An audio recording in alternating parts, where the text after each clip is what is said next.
This week's Coach of the Week, sponsored by Exquisite Lawns, goes to Corey Dugan of the 5th and 6th grade Bulls. Corey's actually coached with us for 13 years. 13 years and 19 basketball seasons. Corey, it's been a pleasure working with you. And even though you said that you're retiring after this year, I still have hope that you will come out of retirement and coach those little girls that you have. Your dedication to the program, your loyalty, your steadfastness, your ability to coach both boys and girls for 13 years. And it's remarkable. And we are so incredibly thankful for you and for your heart and for your service. And so, Corey, thank you so much for coaching. Happy retirement, though we are praying that this is actually no retirement at all, but rather just a break in coaching. Good job, Corey. You are this week's Coach of the Week, sponsored by Exquisite Lawns. This week's Lionheart Player of the Week comes from our 4th grade division and the Gators. The Gators coach nominated Ezra as Player of the Week, and boy, we concur. Ezra has had a great season. He's quiet, but on the court, he's anything but. He was all over this week. Rebounds, passes, shots, everything. Ezra has a great attitude. This week, he even wanted to guard the other team's best player. He's all in, and the amount of just improvement that Ezra has showed over this season has been great. So, Ezra, you are a fantastic player, and your attitude is even better. We love that, and because of that, you are our Lionheart Player of the Week.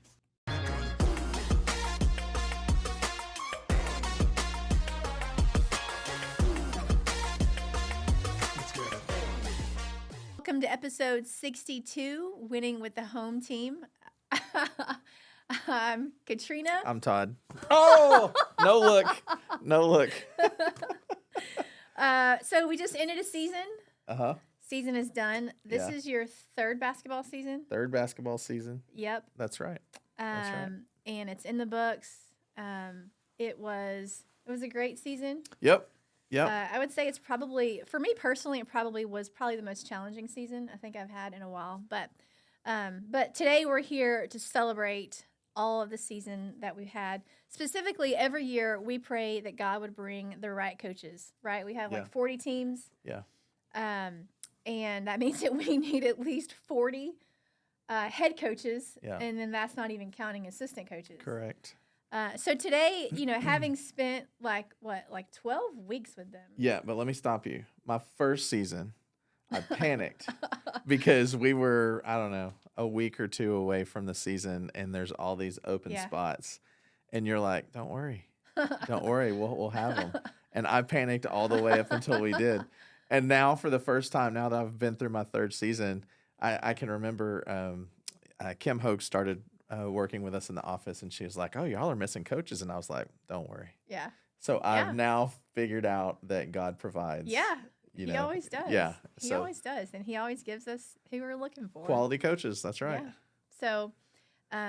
So if this is your first time listening to us, and if it is, go back and listen to previous episodes. But we're talking about a youth basketball league. It's kinder through 6th grade.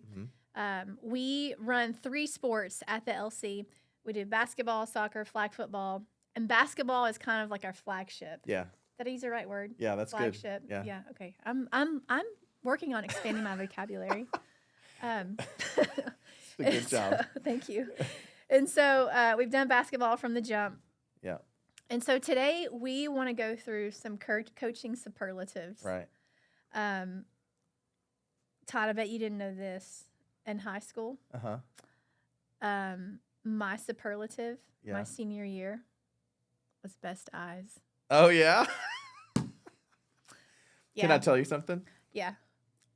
In high school, my superlative was best eyes. Nuh-uh. I swear. Are you serious? 100%. Well, if I'm being honest, I was really salty in the fact that I did not get most athletic. So I had to settle for. I honestly just settled for. Yeah. Best eyes. That's funny. My friend Shannon got most athletic, and she only got it because she ran track and I didn't. But honestly, who wants to run? Come on. That's hilarious. So I think that's funny because my wife tells me, she's like, I love your eyes. She never says any other part of me. And so I just go with that. I feel like, at least I have that. So I didn't get most likely to succeed. yeah.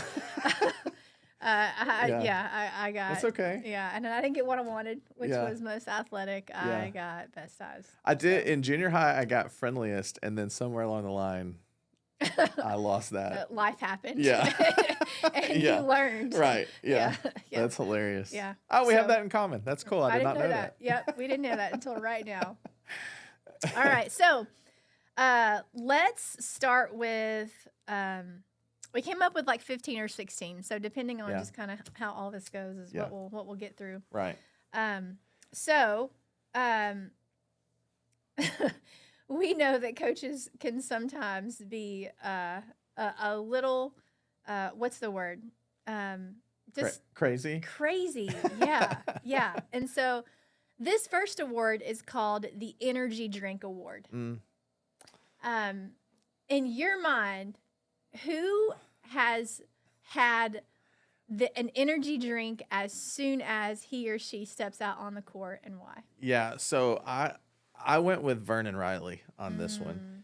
And Vernon somewhere right now is shaking his head yes. That guy he's nonstop. Yeah. He's nonstop. Practice, games, he's the coach that paces up and down.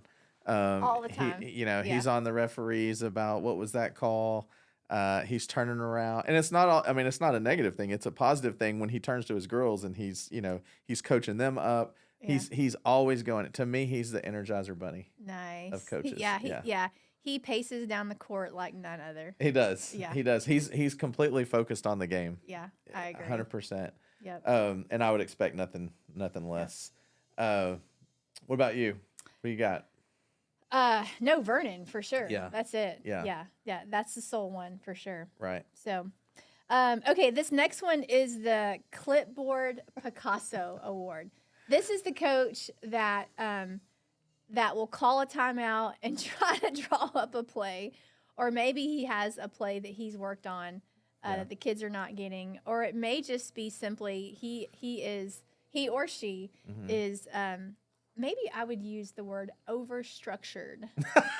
That's such a good way to put it. The Picasso, right? Because there's so many details. Who is the Picasso in our group? I believe that it's Cliff Lusk, and I believe that you will 100% support me in that. Yeah. Cliff he's the guy, by the way, that at the beginning of the season will tell all the other coaches, if you need help with how to stagger your subs, I've got a spreadsheet. The Excel spreadsheet, yeah. And he's the only. I think he's the only one. I'm generally at the 3rd and 4th grade boys games, and he's the only one that carries a clipboard around and shows the kids, draws plays up, and this is what I want you to do. Yep. He takes great pride in being that thorough. Yeah. He has a very detailed practice plan. Yes. Wants to communicate with the assistant coach. Yep. And make sure that they are on the same page and that there's an understanding on what he wants. Right. Yes, very, very, very detail oriented. So I'm going to throw the ball back to you for the next one. And the next one is most likely to coach from the free throw line. So most likely to coach from the free throw line goes to Eric Hurstrom. Yeah. There has been countless times when I have been sitting at the scores table and I look over and Eric is almost literally by the free throw line telling one of his girls to get in place. So it's first and second grade girls, right? So like you got to keep in mind, half of them are running down the court like my daughter. Right. Which means they're not paying attention. And so I have seen him almost at the free throw line yelling one of his players' names, trying to get her attention because she needs to go get her color. Yeah. So, and there's literally been times where he has ran the sideline and then he's turned the corner and he's heading towards right under the basket. Yeah. And I'm like, dude, get off the court. Get off the court. Yeah. In his defense, that age, man, I don't know how you do it anyway. That's hard. You got to be on top of them. Yeah, for sure. For sure. Okay, so back to you. Yep.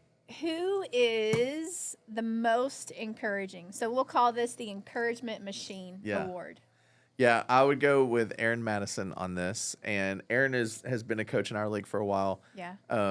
Aaron already had, 6 kids? Do they have 6 kids?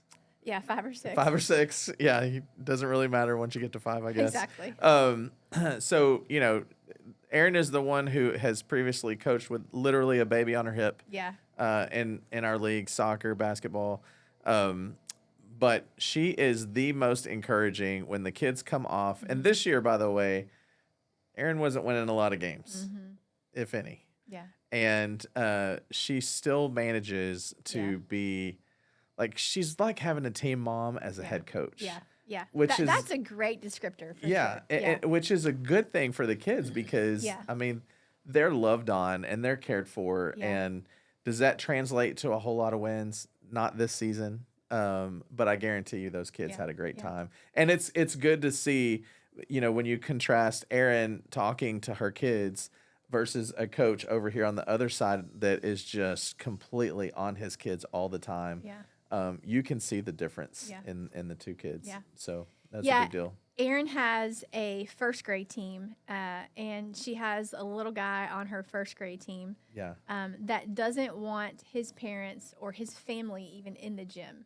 to watch the game. Wow. And so Saturday after Saturday after Saturday, I see Erin go and get down on this kid's level and try to get him in the game.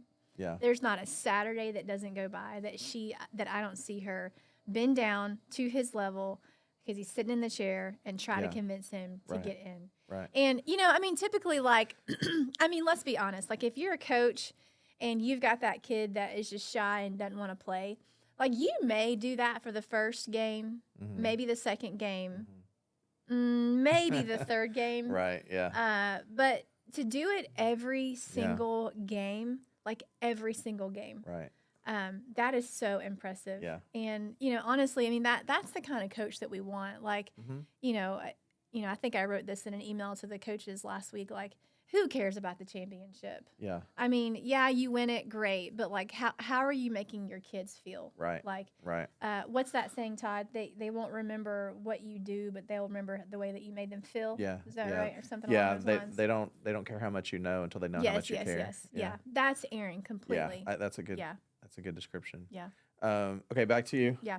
What is the coach? One of the things about our league that separates us from most is that we do mandatory substitutions.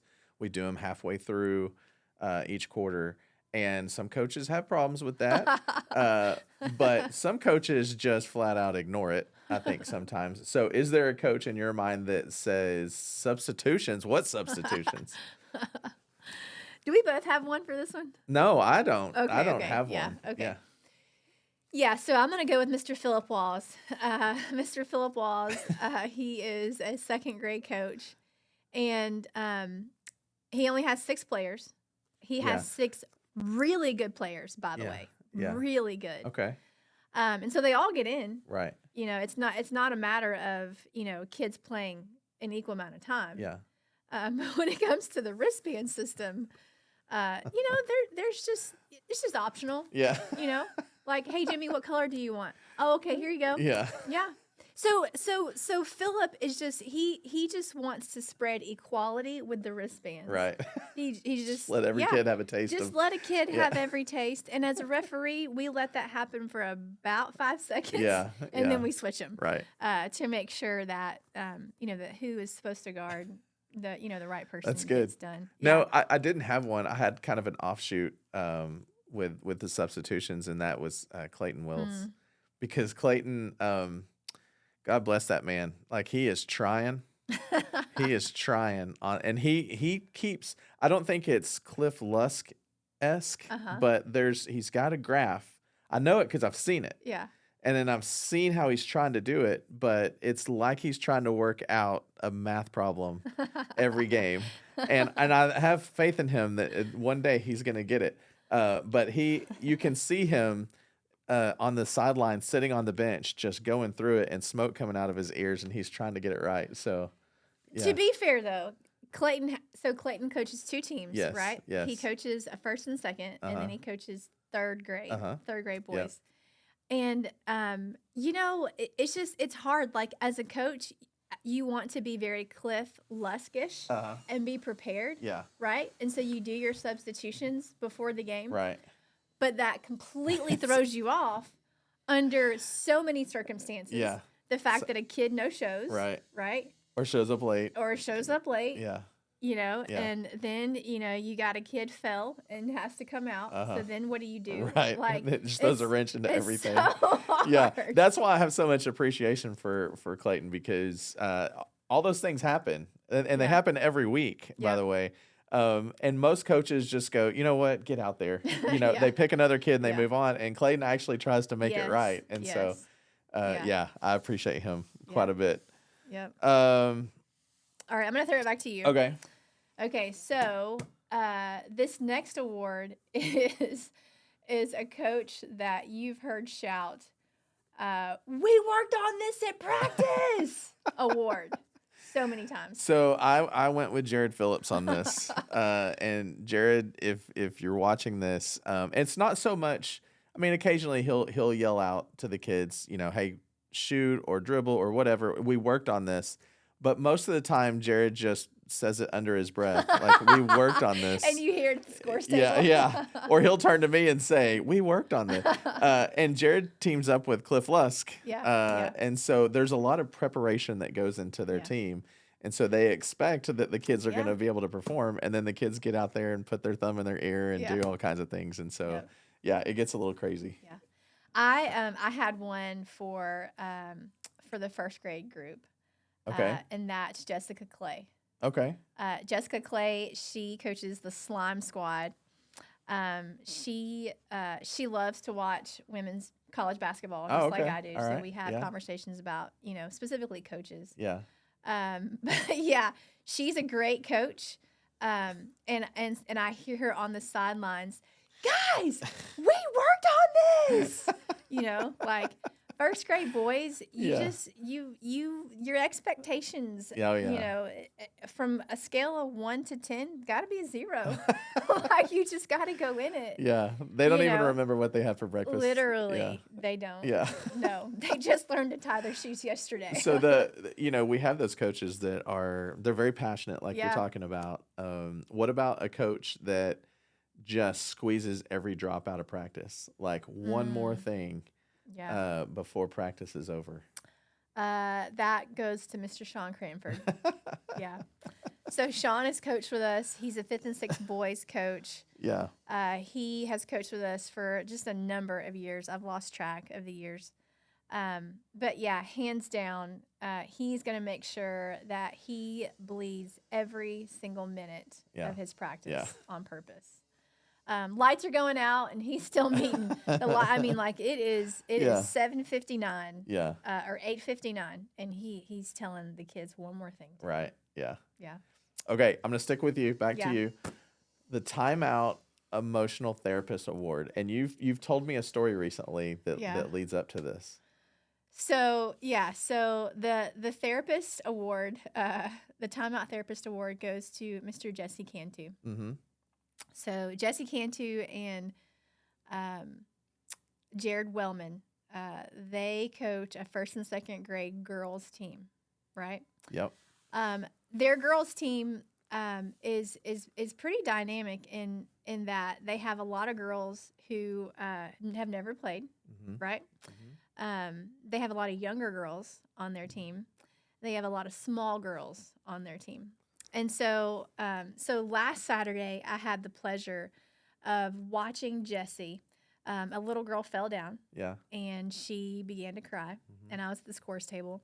And so I watched Jessie go and get her off of the ground, bring her to the sideline. And so, I mean, it wasn't a timeout, but it was a timeout because they only have 5 players. Right. Right. And so he bent down on her level. She was crying, and he wiped the tear away from her eye and said, "Listen, I honestly think it's just all in your head." Therapist language, right? I think just what you have going on right now, I think you're okay. Like, nothing is bleeding. You have no scrapes. Everything is going really good. Besides, if you don't play in this game, who's going to throw the ball in? Yeah. And he goes, so can you throw the ball? And she just, Yeah. yes. That's Just with like hilarious. full That's confidence. awesome. I love that. So, yeah. And I love that because that's the same conversation I had with my wife just last week. Like, if you can't stay in this, who's going to take care of us? If you can't stay in this, Yeah. who's going to take the trash out? Right. Yeah. That's awesome. Good. So then we talked about the coach that is the hype machine, and I mean, our coach RJ Yeah. has been that in our league for years. Yeah. Hands down. To the point where I almost wish that he had every 8 o'clock game because he's the only one that has the ability to wake everybody up. Like he gets there and gets on the mic, and I walk away. Yeah. I walk away when Because he it's introduces. gonna be great. Yeah, and he does. He brings the energy every Yeah. week. And he gets his boys like. Yeah. Oh yeah, they're ready. Yeah. They have more chance on their team, and more like it's impressive. It's a Nike commercial every week. Nice. Yeah, Nike contact RJ. that's right. Yeah. Okay, back to the little wins. How about the Herding Cats Award? Yeah. Anybody who has coached kindergarten basketball in particular, this award can go to anyone. All of them. Yeah, pretty much all of them Yeah. at one time. Right. I will continue to say that my most favorite part of my job from January 1st to December 31st is anytime I can referee a kindergarten game. Like, hands down, that's number one of what I most enjoy. Yeah. So the Herding Cats Award could go to all of them, but specifically it goes to Zach and Paula Waters. Mm-hmm. So Zach and Paula Waters, all of the teams have squirrels on their team. All of them do. But Zach and Paula, they have a different level of squirrely on their team. Including their own. And yeah. And so there's just been multiple times where I've seen Paula in particular, just like with kindergarten, you have to get down on their level and say, go get your color. Like, and they're doing circles, and half the time they're, with their mom getting some water, right. So herding cats, like kindergarten is the only one that the coaches are allowed to be on the court, and that is for a reason. Yeah. To help herd. I can't think of two people better suited to do that. Like they're great people. Yep. Okay, good. you mentioned. Well, let's talk about the bench area. Yeah. Because sometimes that can be out of control. That's an understatement. Yeah. So whether it's the littles or even 5th and 6-year-olds, like even when I'm at 3rd and 4th grade or 5th and 6th grade games, I'm constantly telling the kids, "Hey, sit down." Yeah. Sit down. Yeah. So is there a bench traffic controller award? Yeah, the bench traffic controller award goes to Kate of Okay. the Fighting Ferrets. Which is a great name. Yeah. That in and of itself needs a controller of some sorts. You name a team Fighting Ferrets, you're going to need some kind of control. Yeah. So Kate is Cody's wife. They coach a 2nd grade boys team. Kate is on the bench, and that is her sole job. That is her sole job, is to control the bench, making sure that no one's playing flip the bottle, the water bottle. There's no spills. She's handling spills. That's funny. Yeah. I mean, the She's bench all over area it. is just it's a whole nother play area. It is. Yeah. It is. You really need to have somebody in charge of that. So. Yeah, for sure.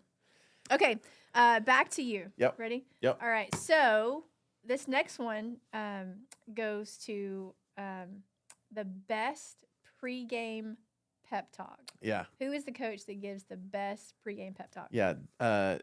Man, the Roaches in general. I love them. Yeah. And man, they're just so good. And this year we only have one. Yeah. And by the way, how old is he? How old is he now? He's like 14. Yeah, he's in high school now. Yeah. But Jacob is so good. He's so good with those kids. And it's funny because all the parents, by the way, are like, we love our coach. Yeah. And he's a high schooler. Yeah. But he interacts with those kids so Yeah. well. Yep. And he hypes them up. He talks them up. Those kids don't miss a beat for life experience Yeah. of their coach. Like He is phenomenal in the way that he treats his players. He's phenomenal in the way he treats the referees. I don't know that he's necessarily intimidated. He's just extremely respectful. Yep. And he's just one of those good kids. But he has the ability. I've listened to him talk to his team, and he can interact with them on a wavelength that I think they appreciate. Yeah. And so, And they respect him. 100%. Yeah. 100%. Yeah. That's good. Man. Okay, so biggest voice. The biggest voice. Yeah, I think for this one, you have one and I have one. Yeah. For this one. Yeah. So I'm gonna go with Mr. Jacob West. Right. First grade boys. Again, if you know anything about first grade boys, which are 6 and 7 year olds, Yeah. you know you've got to have a big voice. Yeah. Because they don't know what they're doing. Right. Flat out. Right. And so Jacob is a bigger guy, and because he has a big voice and he knows that, he stays seated the entire game. And that's something that I really respect. Number one, because I know that he understands how his voice can come across. Yeah. So you have a big voice and you stand up, it means one thing, right? Yeah, You have a big voice and you sit down, it means a whole nother thing. Right. So body language, demeanor, like it goes to Mr. Jacob West. He does a phenomenal job. Yeah, that's a good one. I went with Mark Mangrum. Mark just has a booming voice. And most of the kids that play for him have played with him for a while, and they're used to it. He doesn't use it in a manner that's negative. Yeah. You just know where Mark stands no matter what happens. Yeah. Same with Jacob. Yeah. I would say that. Yeah. For sure. Okay, last one, best one. We want all of our coaches to have a great demeanor with the kids. Yeah. We want all of them to have a relationship with Jesus. But for this one, specifically, out of all of our coaches, so 40 head coaches, almost 40 assistant coaches, the biggest heart award. Yeah. Who do you think takes that? Yeah, I mean, there's several candidates because they do have big hearts. We have a ton of coaches with big hearts, but for me, it's Chase Johnson. And the reason it's Chase is, I've gotten to know Chase a lot better over the last couple of years, but he's the only coach this season who approached me and said, "Hey, would you mind praying with me before this game to make sure that I'm doing what I need to be doing the right way, to honor these kids?" And it wasn't in a manner that was like, "Hey, I just want to run through the motions." Like, he was sincere about it, and he has taken such positive steps to make sure that, like, I don't want to argue with the referees. I want to be on my best behavior. It's you just see people fighting sometimes to let goodness out. Not that he needed to, but like he's just, I mean, he's a good man and he's sincere about caring for those kids, and so that's the answer for me. Yeah, I think he has self-awareness. Yeah, that. That's good. And and as a coach, I think that's very important to know yourself and how you typically respond. Yeah. And then go to you and Right. say, "Hey, I think I need." Well, yeah. I mean, think about the competitive nature that we have. Yeah. Even as dads. Yeah. Especially when you see your kiddos out there playing. So. Yeah. You do have to have that self-awareness. Yeah, that's good. All right. Well, I think that's all of our awards. Yeah, here you go. You had a great season. I will say, the one award that I would give you that I think that you can relate to is "We Made It Through" award. We did it award. the weather, the makeup games, I mean, there was a bunch this season, and it's good to get through it, but it was fun. And we didn't get through it alone. No, at all. No, not at all. There's we many. had some key people that helped us out. Yeah. Primarily Kim Hogue. Yeah. With all of the administrative tasks. Right. She is our behind the scene guru that does all things. Yeah. So Kim, thank you for that. Yes. We have our 5th and 6th grade guy, Charlie Hogue. Yeah. Who, everything 5th and 6th. I mean, Yeah, he's awesome. I don't think that we had to worry about anything 5th and 6th because he took care of it. Yeah, he did. Along with that is TJ Lewis. TJ Lewis and Charlie Hogue were at the LC every Saturday morning at 6:30. Yeah. helping them get through the door. Yeah. And so TJ and his youth workers, thank you so much for all that you did. Yeah. And then Jared on Thursday nights, he stepped up, Yep. and helped us out. And Yep. then all of our countless refs. Yeah. I mean, specifically Richard, Right. And Renee, your guy at Oak Ridge, Robert Davis. Davis and his guys. Yeah. And then the countless refs at the LC. Yeah, for sure. We got through it, but we could not get through it without the help of other people. Yeah, and a shout out to our partners that give us the venues, both Oak Ridge and ABU. They've been great. They were great working with us on, the weather changes and all of that stuff. So, all of the concession volunteers, and man, it really does. It takes a ton of people to pull this off. It does. So it's another great season. Yep. So, all right. Well, thank you guys for listening. If you haven't listened before, go back and listen to some of our episodes, and subscribe and like and follow and do all those social media things that I'm supposed to tell you to do. So, thank you guys for listening, and we'll see you later. Man, thanks so much for listening. If you enjoyed hearing us ramble about youth sports or other strangely interesting sports topics related to families, please go and like and subscribe to the show so that you can get regular updates when a new podcast is released. We'd also love to connect with you. Head on over to our socials. We're on Facebook, Instagram, and YouTube. We're under LC Sports and Recreation. And if you're new to our podcast, go check out some of our previous episodes on YouTube, Apple Podcasts, Spotify. There's some good stuff on there. And pay attention because these come out pretty quickly, weekly, as a matter of fact. And you're going to learn a lot about what we have to say with regards to our league and how to win with the home team.